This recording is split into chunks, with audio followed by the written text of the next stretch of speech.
Bom dia, graça e paz, louvado seja o nome do Senhor. Sejam todos muito bem-vindos e muito bem-vindas ao devocional da Igreja Batista Central em Laranjal. É o devocional da leitura da Bíblia completa em um ano e você é o meu convidado nessa caminhada que leva à espiritualidade, onde os nossos olhos espirituais são aguçados e os nossos sentimentos são também aguçados, trabalhados para que possamos ver Deus e sentir Deus em todo momento e em todo o lugar. Obviamente que a Bíblia é o nosso mapa para nós chegarmos a esse ponto, porque nós queremos uma igreja fortalecida, uma igreja que esteja no Senhor de uma forma tão inabalável que não importa quais sejam os problemas do dia a dia, mas o que importa é que o Senhor está conosco e Ele estando conosco, nós não precisamos de mais nada. Vamos orar então, demonstrando assim a nossa gratidão, o nosso louvor a esse Deus maravilhoso? Ore comigo. Meu Senhor e meu Deus, louvado seja o teu nome. Obrigado por esse dia, obrigado pela tua graça, tua misericórdia, obrigado pelo teu amor. Obrigado, Deus, pela salvação em Jesus Cristo. Obrigado pela vida do meu irmão e da minha irmã. Peço que o Senhor os abençoe e os guarde nesse lindo dia. Em nome de Jesus. Amém. Glória a Deus. Bem, vamos então à nossa leitura de hoje, que está em Jó, capítulos 22, 23 e 24. Eu quero ler aqui os primeiros versículos para que nós possamos dar continuidade a esse estudo. Lembrando que nós estamos aqui vendo uma conversa entre Jó e os seus amigos. Hoje nós vamos começar aqui com Elifaz. Elifaz era um dos amigos de Jó, que já tinha falado com ele. Jó respondeu, porque eles estão tentando descobrir o que Jó fez para merecer tamanho desgosto, tamanha perda. E eles estão agindo de uma forma, por vezes, até leviana, porque eles não sabem o que está acontecendo. Então eles ficam jogando um verde para colher maduro. Eles ficam mostrando para Jó que talvez ele tenha incorrido em alguns erros. E aqui ele pega pesado. Nós vamos ler um pouco mais e entender um pouco mais sobre isso. Diz assim: Então Elifaz de Temã respondeu: Pode alguém ser útil a Deus? Mesmo um sábio pode ser-lhe de algum proveito? Que prazer você daria ao Todo-Poderoso se fosse julgado justo? O que é que ele ganharia se os seus caminhos fossem irrepreensíveis? É por sua piedade que ele repreende e faz as suas acusações a você. Ou seja, né? Ele conhece, ele sabe que Deus é todo-poderoso e que ele não precisa da gente para nada. Nós é que precisamos dele. Então, ele começa a falar agora com Jó, dizendo o seguinte: Jó, talvez você tenha cometido o pecado A, pecado B. Busca na sua mente, será que você em algum momento não blasfemou? Enfim, ele começa a dar uma série de pecados que talvez Jó poderia ter cometido e que estaria, nesse momento, sendo responsável por essa aflição que ele estava vivendo. Mas, enfim, ele reconhece, em primeiro lugar, que Deus não precisa de ninguém. E que mesmo que nós fôssemos justos, é o que ele diz aqui, isso não moveria o coração de Deus para que os nossos pecados fossem encobertos. Porque não é porque alguém é bom, porque alguém faz boas ações, que essa pessoa vai ter a salvação. A salvação é pela graça, pela misericórdia. É uma tipologia aqui do merecimento da salvação, porque ninguém merece. Porque Deus não precisa de ninguém, mas nós é que precisamos dele. Então nós é que precisamos nos arrependermos, é nós que precisamos recorrer até ele, pedindo perdão e também aceitando, no nosso caso, que somos cristãos, Jesus como nosso Salvador, porque somente ele pode nos salvar. Verso 5. Não é grande a sua maldade? Isso ele falando com Jó. Não são infindos os seus pecados? Sem motivo você exigia penhores dos seus irmãos, você despojava das roupas o que quase nenhum tinha, você não deu água ao sedento e reteve comida ao faminto. Sendo você poderoso, dono de terras, e delas vivendo, e honrado diante de todos, você mandou embora de mãos vazias as viúvas e quebrou a força dos órfãos. Veja que ele não está perguntando, tá? Ele está afirmando. Mas ele está afirmando algo que ele não viu. Isso é leviandade. Ele está sendo leviano. Ele está falando de alguma coisa do que ele não sabe. E isso para tentar tirar de Jó talvez alguma confissão. Então, ele diz que ele fala sobre coisas que possivelmente Jó teria feito, porém ele diz afirmando: você fez. E ele é acusado de coisas que ele não fazia. Mas, pastor, como que o senhor sabe? O texto começa dizendo que Jó, o livro começa dizendo que Jó era homem justo, homem íntegro. Então, essas acusações, elas são infundadas, não tem motivo. É apenas uma acusação vazia de ele faz. Talvez isso esteja acontecendo com você hoje. Talvez você esteja sendo acusado de alguma coisa que você não fez. E isso esteja incomodando o seu coração. Mas saiba que a justiça vem de Deus. Saiba que Deus é o nosso defensor. Então, na verdade, você não precisa se defender das acusações que são infundadas. Que isso não mexa com o seu coração. Que isso não tire a sua paz. Porque, com certeza, é a artimanha do inimigo para fazer com que você seja desestabilizado. Não se deixe desestabilizar por isso, ok? Bem, o texto continua, ele fazendo aqui algumas acusações, repito, infundadas, até que no verso 21 ele diz o seguinte: sujeite-se a Deus, fique em paz com Ele, e a prosperidade virá a você. Ou seja qual for o seu pecado, sujeite-se a Deus, arrependa-se, e Deus vai te perdoar. Sim, eu digo mesmo para você, tá? Se por um acaso você de fato cometeu algum erro, peça perdão a Deus, sujeite-se a Ele e Ele vai te perdoar. Pela misericórdia dEle, não porque nós merecemos, tá? Mas pela misericórdia dEle. Verso 29. Quando os homens forem humilhados e você disser, levanta-os, Ele salvará o abatido. Livrará até o que não é inocente. O que será liberto graças à pureza que há em você e nas suas mãos. A pureza do desejo, né? Desejo de ser salvo. Bem, ele está dizendo o seguinte: Jó, se você cometeu um pecado, peça perdão a Deus. Porque Deus, ele salva a todos, até mesmo aqueles que são culpados de verdade. Então, eu poderia, nesse momento, dizer que ele não estava errado nisso. O erro de Elifaz era acusar Jó, dizendo que ele tinha feito alguma coisa sem ele ter feito. Mas a saída do problema, caso isso tivesse acontecido, está perfeito. Repetindo que ele de fato era amigo de Jó. Ele não era alguém à toa, né? Não era qualquer pessoa, era amigo de Jó. Lembra que foi ele e os demais que foram lá para Jó quando todos rejeitaram, foram para perto de Jó quando todos rejeitaram? Então havia no coração dele, sim, o desejo de ver Jó sendo recuperado desse problema que ele estava passando. No capítulo 23 nós vemos a resposta de Jó, e começa assim: então Jó respondeu, até agora me queixo com amargura, a mão dele é pesada, a despeito do meu gemido. Quando você está no olho do furacão, quando você está no meio do problema, você acha que isso vai durar para sempre. Você acha que esse problema que você está vivendo agora é o maior de todos que você já viveu até hoje. Mas não é. Esse problema que você está vivendo agora é para te fortalecer. Então, quanto mais forte você é, maiores serão os problemas. Para que você se torne maior ainda, mais forte ainda. Pastor, mas eu não quero isso. Claro, ninguém quer. Quem é que gosta de virar uma laje, virar aquele concreto para poder fazer uma laje? É pesado, é duro, é difícil. Mas depois que a laje está no lugar, que você está morando naquela casa, aí sim você vai ver que o seu trabalho valeu a pena.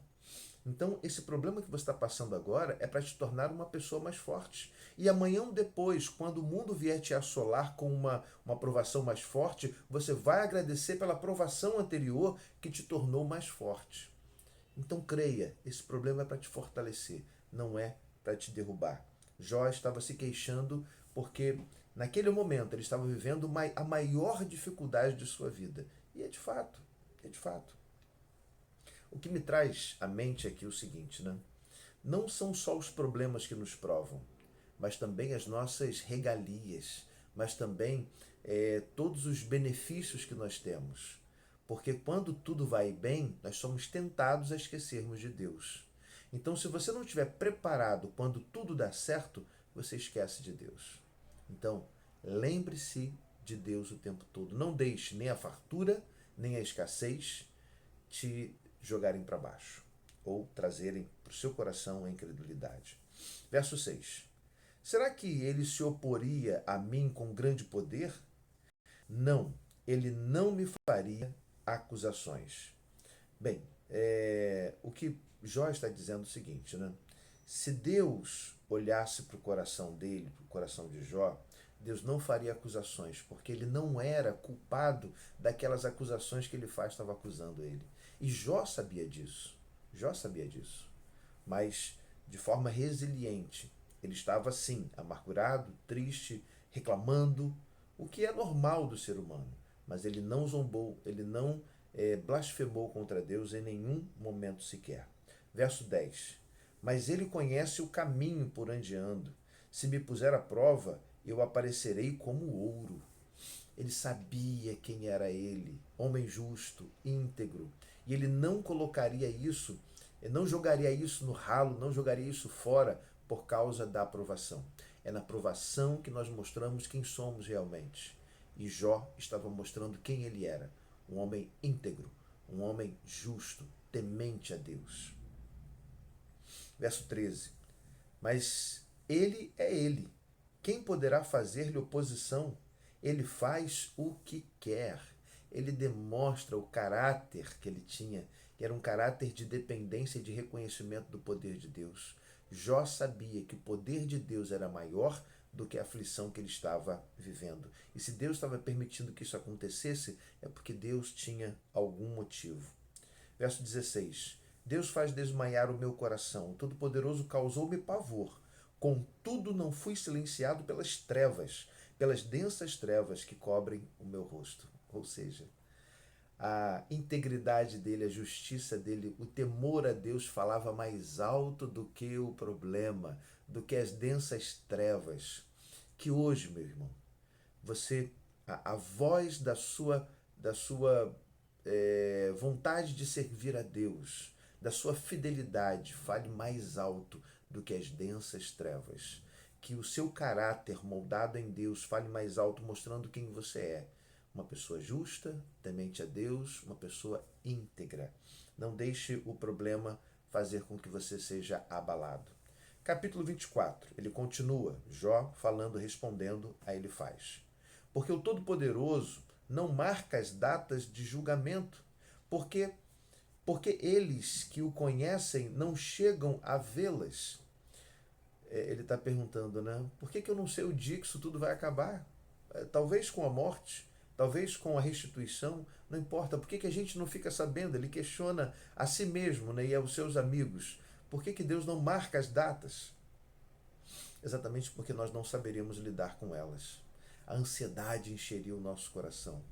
As nossas fragilidades humanas não permitiriam, se nós soubéssemos o dia que vamos morrer, o dia que vamos passar por provações. Nós iremos tentar fugir disso, como Jonas fez, a fuga da sua incumbência, a fuga da sua responsabilidade. Nós fugiríamos apenas. Então Deus não marca as datas do nosso sofrimento, ou então das nossas vitórias. Ele começa a falar sobre as dificuldades e como que Deus entra em ação quando as pessoas passam por esses problemas. Ele fala sobre aquelas pessoas que cometem pecado, como por exemplo o adúltero, verso 15. Os olhos do adúltero ficam à espera do crepúsculo. Nenhum olho me verá, pensa ele, e mantém oculto o seu rosto. Enfim, Jó não tinha pecado, mas ele sabia que existiam pessoas que cometiam aqueles pecados, mas não era ele. Ele sabia da existência, que o que os seus amigos estavam falando era alguma coisa que poderia ser verdade, mas não na vida de Jó, e sim na vida de alguém que não tivesse temor a Deus. Mas ele reconhece que aqueles que cometem pecado, eles sofrem as consequências. Verso 19. Assim como o calor e a seca depressa consomem a neve derretida, assim a sepultura consome os que pecaram. É o destino de quem peca, é o destino de quem erra, é o destino de quem está distante de Deus, uma hora vem a ruína, uma hora vem a cobrança, uma hora a neve seca, uma hora o sol nasce. E assim como aquelas pessoas que, quando fazem alguma coisa errada, ficam à espreita, olhando, é o coração do ímpio, né? Ele, quando percebe que pode ser pego em algum erro, ele fica nervoso, fica preocupado. Mas deixa eu dizer uma coisa: você que comete pecado, uma hora a conta vem. Você que está fazendo coisas erradas, uma hora a conta chega. E quando a cobrança vem, ela é pesada. Arrependa-se dos seus pecados. Viva uma vida íntegra, justa e de temor a Deus. No finalzinho desse capítulo, Jó diz: Ele poderá deixá-los descansar sentindo-se seguros, mas atentos vigias nos caminhos que seguem. Por um breve instante são exaltados e depois se vão colhidos como todos os demais, ceifados como espigas de cereal. Se não é assim, quem poderá provar que minto e reduzir a nada as minhas palavras? Jó está falando, olha, se eu tivesse pecado, eu tenho a plena consciência de que Deus me cobraria isso. Porque Deus sempre, ele dá um momento para que a pessoa se arrependa, ele dá oportunidade para a pessoa se arrepender do pecado. Mas quando isso não acontece, uma hora a conta do pecado vem. Enfim, meu irmão, minha irmã, que Deus te abençoe, Deus é contigo. Se você está vivendo algum momento difícil agora, você está sendo provado, para que você possa mostrar quem você é realmente, tá? E aqueles que estão cometendo pecado, aqueles que, porventura, estão assistindo esse vídeo agora, Deus está te dando chance. O seu pecado ainda não veio à tona, porque Deus está te dando chance para se arrepender. Seja nobre, seja justo, seja íntegro, seja temente a Deus. Arrependa-se dos seus pecados. Aceite Jesus como seu Salvador e receba o perdão pelo seu pecado. Amém? Vamos orar? Meu Senhor e meu Deus, louvado seja o teu nome. Obrigado, a Deus, por esse momento tão maravilhoso. Peço que o Senhor agora seja com aquele meu irmão que está sofrendo com dores, que está sofrendo com cobranças, aqueles que estão sofrendo, a Deus, privações, porque eu tenho certeza que o Senhor está provando eles. Mas eu peço que o Senhor amenize isso. Eu peço que o Senhor abrevie esses dias. Eu peço que o Senhor cuide daquele que agora sofre com dores no corpo. Peço que o Senhor cuide daqueles que sofrem com dores na alma. Peço que o Senhor agora liberte aqueles que estão sofrendo com dores no espírito. Eu te peço, ó Pai, em nome de Jesus, que o Senhor seja com essas pessoas. Que o Senhor os livre desse problema e que os fortaleça para que eles possam permanecer, firmes no Senhor. Cuida deles, Pai, eu te peço. Seja com aqueles que precisam de respostas, de consolo, de conforto. Peço que o Senhor abençoe a todos e dê um sábado na tua presença, segundo, a Deus, a tua vontade, em nome do Senhor Jesus. Amém. Glória a Deus. Que Deus te abençoe nesse lindo dia e que amanhã você possa participar conosco lá na Igreja Batista Central em Laranjal. A partir das 9 horas da manhã, nós temos lá a Escola Bíblica Discipular. Se você quer ser um discípulo de Jesus, trabalhado, moldado, lapidado, participe conosco. Às 10 nós temos o nosso culto de encerramento, que é o culto Crescer, onde falamos principalmente a igreja, para o crescimento da igreja. E à noite nós temos a nossa última celebração do aniversário da igreja de 34 anos. É o culto da família. Leva a sua família, leva seu filho, sua filha, sua nora, seu genro, leva todo mundo para participarmos desse momento tão alegre e tão feliz. Você é o nosso convidado. Igreja Batista Central em Laranjal, 34 anos, santificando vidas. Que Deus te abençoe, um excelente dia e, permitindo Deus, amanhã teremos um outro vídeo do nosso devocional da Bíblia completa em um ano. Que Deus te abençoe, que Ele te guarde hoje e sempre, em nome de Jesus. Amém.